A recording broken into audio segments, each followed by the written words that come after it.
Hello everyone, now we'll study about the energy change in chemical reactions. Chemical reactions, as we all know, involve transformation of one type of chemical substances into completely new different types of chemical substances.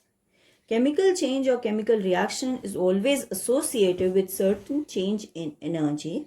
That is, energy is either absorbed or released.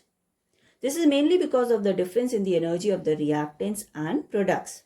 Depending upon whether energy is released or absorbed, chemical reactions are classified into two categories. These are exothermic reactions and endothermic reactions. Exothermic reactions, as the name itself suggests, exo means giving out. So, a chemical reaction in which energy in the form of heat is given out are called as exothermic reactions. For example, carbon burns in presence of oxygen, forming carbon dioxide, liberating energy in the form of heat. Hydrogen combines with oxygen to form water, liberating energy again in the form of heat. Nitrogen combines with hydrogen, forming ammonia, liberating large amount of heat.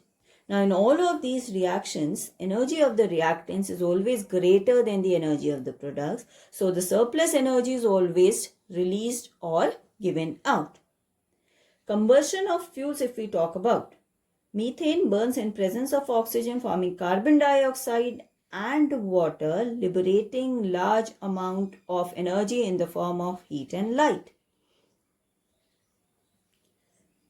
Respiration is again an exothermic reaction where food is oxidized to carbon dioxide and water and energy is released, which is then utilized for doing different types of work.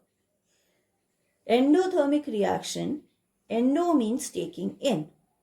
So chemical reaction in which energy, that is heat, is absorbed are termed as endothermic reactions. For example, nitrogen combines with oxygen at a temperature of 3000 degrees Celsius in the upper reaches of atmosphere to form nitric oxide. Calcium carbonate decomposes to calcium oxide and carbon dioxide at a temperature of 1000 degrees Celsius. Potassium chlorate decomposes to potassium chloride and oxygen at a temperature of 700 degrees Celsius. Here we see that the energy of the products is greater than the energy of the reactants. So some extra energy needs to be provided to the reactants in order to complete the reaction. Lead nitrate on heating decomposes to lead monoxide, nitrogen dioxide and oxygen. Process of photosynthesis is also an endothermic reaction where carbon dioxide combines with water in presence of sunlight and chlorophyll. Here energy is absorbed in the form of light to give glucose and oxygen. So we see that in all of the chemical reactions, energy is either absorbed or released. Thank you.